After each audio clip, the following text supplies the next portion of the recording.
የዮሐንስን ክብር ግን ያክል ያለው ማንም ክብር የለም ከመቤታችን ውጭ። በጣም ትልቅ የተከበረ ነው። የዮሐንስ ክብሩ ግን ተመልከቱት። ጌታው እንኳን ያላስተማረውን ትምህርት አስቀድሞ ተናግሮ ክርስቶስ ልክ እንደሱ ያደረገ ነው። ዮሐንስ ሲያጠምቅ እንደነበረው ክርስቶስም ደቀ መዛሙርቱ ቢያጠምቅም ያጠምቅ ነበረ ተብሎ ተነግሮለት። የነቢያት ትንቢት በሙሉ የሚጠቃለለው ዮሐንስ ላይ ነው። የሐዋርያት ስብከት በሙሉ የሚጀምረው በዮሐንስ ነው። ይቅርና ሐዋርያት ክርስቶስ እንኳን የሰበከው የመጀመሪያው ስብከት መጀመሪያ የተናገረው ዮሐንስ መጥምቅ ነው። መንግስተ ሰማያት ቀርባለችና ምን ግቡ። ይሄንን ስብከት ክርስቶስ ከመስበኩ በፊት ዮሐንስ መጥምቅ ነው የሰበከው። ምን አይነት መታደል ነው! ጌታ ያለውን መድገም አንድ ነገር ነው አይደል? እነሱ ያሉትን ጌታ ሲደግምላቸው እኮ በጣም መታደል እኮ። ዮሐንስ እንዴት አይነት ሰባኪ ነው! ህዝቡ ሁሉ እየተከተለው የነበረ እኮ አጥማቂ እኮ። ህዝቡ ሁሉ ይከተለው የነበረ ቃሉን የሚሰማው መምህር እኮ። ልክ ክርስቶስ ሲመጣ ህዝቡ እየፈለሰ ወደሱ እንኳን ሲሄድ ደቀ መዛሙርቱ መተው ስሞታ ሲያሰሙ አንተን በሙሉ ይከተሉ የነበሩት ታጠምቃቸው የነበሩት በሙሉ አሁን ተለይተው ያ ያጠመቀው ክርስቶስ የሚባለው ጋር ነው ያሉት አለ። ጎሽ እርሱ ሊልቅ እኔ ምን ላደርግ ይባላል?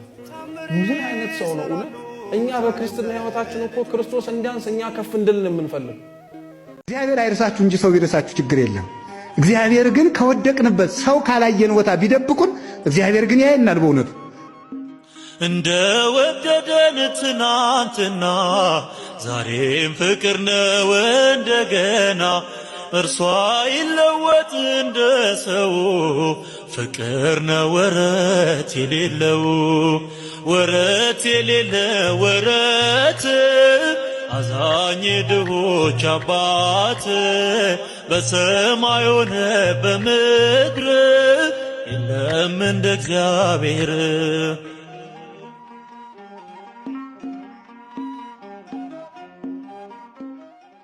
ኃጢአት ሳልሰራ አውለኝ ብላችሁ ለምናችሁ ታውቃላችሁ? በጣም እኮ ትልቅ ልመና እኮ።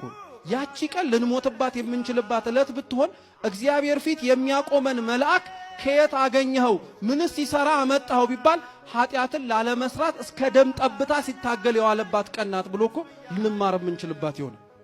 ኃጢአት ምን ያክል እኮ ክፉ እንደሆነች ክርስቲያኖች ከቤተ ክርስቲያን አንተውሽም እያልናት ያስወጣችን ኃጢአት አይደለች? አንረሳሽም እያልን ያስረሳችን ኃጢአት አይደለች? በቀል ካለባችሁ ኃጢአትን ተበቀሏት።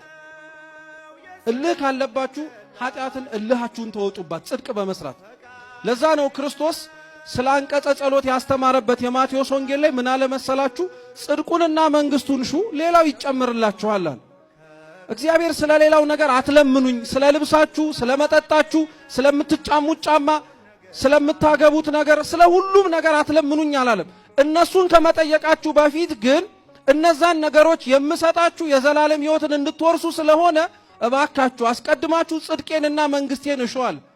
እግዚአብሔር የሚገርም አምላክ ነው። በነገራችን ላይ ክርስቲያኖች እነዚህ ትርፍ የምንላቸውን ነገሮች ብናምነውና መንግስቱን ብንጠይቀው ሊጨምርልን የሚችል አምላክ ነው።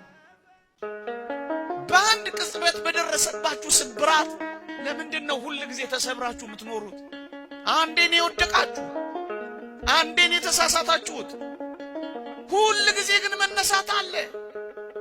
እግዚአብሔር ሆይ ብወድቅ እነሳለሁ፣ በጨለማም ብቀመጥ እግዚአብሔር ብርሃን ይሆንልኛል።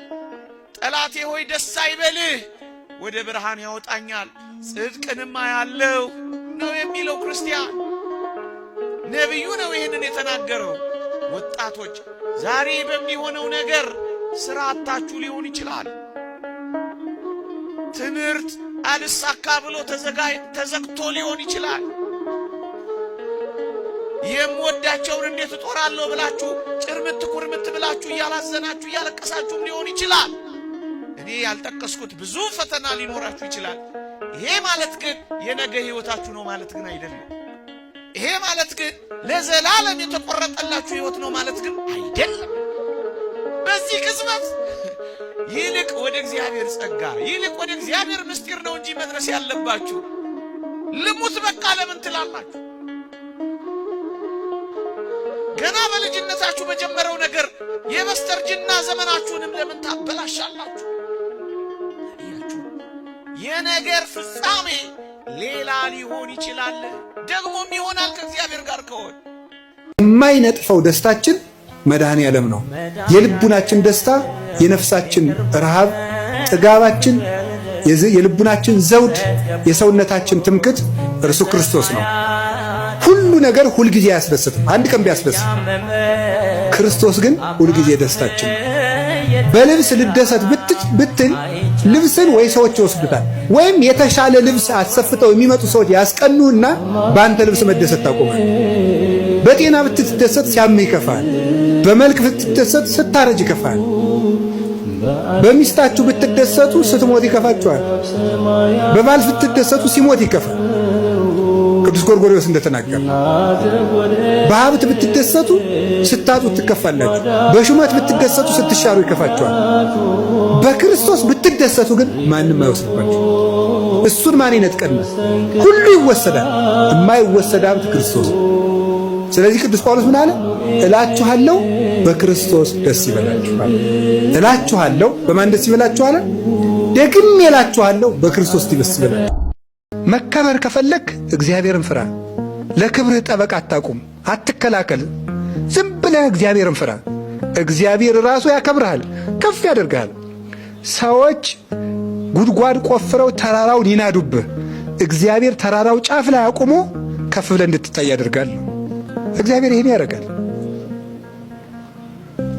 የልብ ደስታ እግዚአብሔር መፍራት። ከዚያስ ምን አለ ሲራክ? ለፈራሄ እግዚአብሔር እይመጽኦ እኩይ። እግዚአብሔርን የሚፈራ ሰው በዘመኑ መከራ አይመጣበትም። መጽሐፈ ሲራክ ምዕራፍ 36 ቁጥር 1 ላይ እግዚአብሔርን የሚፈራ ሰው ክፉ ዘመኖችን ያመልጣል። ወይ ከክፉ ነገር አይገባም፣ እግዚአብሔር እንዳይገባ ይጠብቀዋል። ካልሆነስ የመጣበት ክፉ ነገር እንዳይጎዳው ያደርጋል። የአክሊል መቀበያ እንዲሆንለት ያደርጋል። ለምሳሌ ቅዱስ ጊዮርጊስ በመንኮራኩር ተፈጭቷል። እግዚአብሔርን ስላልፈራ ነው ክፉ ነገር የመጣበልን ነው? አይደለም። እግዚአብሔርን የሚፈራ ሰው የማይጠቅመው መከራ አይመጣበትም። የመጣለት መከራም ካለ ለምን ይሆነዋል? ለዘውድ ይሆነዋል። እግዚአብሔርን መፍራት ከመከራ ያድናል። ሰውን መፍራት ግን አያድንም። ሰዎችን ስለደረደርናቸው አያድንም። አይ ዘመዶቼ፣ ሰው ከደከመው ይደክማል። የማይደክም እግዚአብሔር ብቻ ነው። እግዚአብሔርን ዝም ብለን እንፍራ። ከሚታይም ከማይታይም ነገር ያድነናል። እሱ ቸር ነው። ሌላስ የመጨረሻዬ ነው። እግዚአብሔርን መፍራት ለፈራዬ እግዚአብሔር ይሴኒ ዳህሪቱ። እግዚአብሔርን የሚፈራ ሰው መጨረሻው ያምራል። ወይ ትባረክ አመ ዕለተ ሞቱ፣ በሞተም ጊዜ ይመሰገናል። እግዚአብሔርን የሚፈራ ሰው መጨረሻው ያምራል፣ በሞተም ጊዜ ይመሰገናል።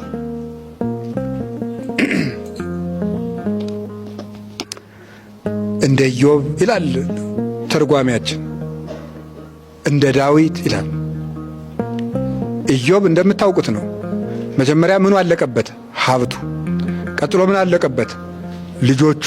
ቀጥሎ ምኑን አጣ? አካሉን በቁስል አጣ። ግን ሀብቱም አልቆ ልጆቹም አልቀው ሰውነቱም ቆስሎ ማንን ይፈራ ነበር? እግዚአብሔርን ይፈራው ነበር። እግዚአብሔርን ሲፈራው ምን አደረገለት? መጨረሻ ላይ ሀብቱን ስንት ሰጠው? እጥፍ። ልጆቹንስ እጥፍ፣ ዕድሜውንም ጨመረለት። መጽሐፈ ኢዮብ ምዕራፍ 42 ላይ ተመልከቱ። እጥፍ ሰጠው እግዚአብሔር። እግዚአብሔርን መፍራት የፈራ ሰው መጨረሻው ያምራል። አሁን የምናየው ነገር ላይኖር ይችላል፣ እንዲያውም ጉዳት ሊሆን ይችላል። እግዚአብሔርን በመፍራት ብንቀጥል ግን ያጣነው ነገር ሁሉ እጥፍ ነው ይመጣል። ዳዊት መጨረሻው አማረ ይላል። ይትባረክ እግዚአብሔር አምላከ እስራኤል ዘወሃበ ለገብሩ ዘርአ ዲበ መንበሬ እንዘ ይርኤያ አዕይንቴ። ነቢዩ ዳዊት በሸመገለ ጊዜ ሞቱ ሲቀርብ ዓይኑን ባይኑ አይቶ ልጁን አነገሰ። ዓይኔን ባይኔ ያሳይቶ ያነገሰልኝ ያለ ዘር ያላስቀረኝ የእስራኤል አምላክ ይክበር ይመስገን። እግዚአብሔርን ብሎ ባለቀሰበት ዓይኖቹ ልጁን በዙፋን ላይ አይቶ ሞተ። እግዚአብሔርን የሚፈራ ሰው ዓይኑ ደግ ነገር አይቶ ይሞታል። ዓይናችን ክፉ ሳያሳይ ይግደለን መድኃኔዓለም። እግዚአብሔርን መፍራት መጨረሻችንን ያሳምራል። እግዚአብሔርን አለመፍራት ለጊዜው ሊያስጨበጭብልን ይችላል፣ ሊያስወድሰን ይችላል፣ ወዳጅ ልናበዛበት እንችላለን፣ ሙቆን ደምቆን ልንኖርበት እንችላለን፣ ከፍ ባሉ ሰዎች ዘንድ ወዳጅነት ልናተርፍ እንችላለን። እግዚአብሔርን ሸውደን ያገኘነው ነገር ግን አንኮታክቶ ገደል ይጥላል። እርግጠኛ ሆኜ ነው የምነግራችሁ። እግዚአብሔር አይታለልም፣ ሰው አይደለም። እግዚአብሔርን መፍራት በጨካኝ ንጉሥ ፊት በክብርና በሞገስ ያቆማል። በጨካኝ ንጉሥ ፊት እንኳን ቢሆን፣ በአውሬ ፊት እንኳን ቢሆን ሞገስ ይሰጣል። እግዚአብሔርን መፍራት በአውሬ ፊት እንኳን ቢሆን። የልብ ደስታ ከየት ይገኛል ንገሩኝ?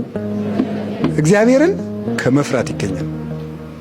እግዚአብሔርን የሚፈራ ሰው በነደደ እሳት ውስጥ እንኳን በደስታ ይስቃል። እግዚአብሔርን የማይፈራ ሰው ደግሞ ተድላ ደስታ የበዛበት ድግስ ተደግሶለትም ሐዘንተኛ ነው። እግዚአብሔርን መፍራት የልብ ደስታ ነው፣ ዘመንንም ያረዝማል ይላል። እግዚአብሔርን እንዳጠፋ ነው ጥፋት እመቤታችን የምትገባን ይመስላችሁ ነበር ለዚህ ምድር? የለም። ያዕቆብ ዘስሩግ ለዛ ነው ያጠፋ ነው ጥፋት ድንጋይ ነው አለ። እመቤታችን ውሃ ናት አለ። ከውሃ በላይ የሚለሰልስ ነገር የለም። ከውሃ በላይ በምድር ደግሞ የሚጠነክር ነገር የለም። እንደ ውሃ ለስላሳ ናት፣ እንደ ውሃም ጠንካራ ናት እመቤታችን። ስላሴዋ ምህረቷ ነው፣ ጥንካሬዋ ደግሞ ለኛ ለኃጥአን ጻድቃን እስከምንሆን ድረስ የምታማልደው ምልጃ ነው። እውነት እመቤታችን ስሟ የተመሰገነ ይሁን። ይሄንን ያክል እመቤታችን ለስነ ፍጥረት አስፈላጊ ስለነበረች ቅዱስ ያዕቆብ ዘስሩግ አልቅሺ ሐናን ይላታል። እዝራ ሱባኤ ገብቶ ነበረ። መጽሐፈ ዕዝራ ምዕራፍ 4 ቁጥር 1 ላይ ሰው እንደሚሆን ሰው ከመሆኑ በፊት ነግሮት ነበረ። ሰው የሚሆንባትን እመቤታችንን ግን በዓይኗ አላያትም ነበር። ለዛ እኮ ነው ቅዱስ ጳውሎስ እንዲህ አለ፣ ከሩቅ ሆነው አያት፣ ተሳለሟት፣ ሀገራቸው እንደሆነች አወቁ አለች እመቤታችን።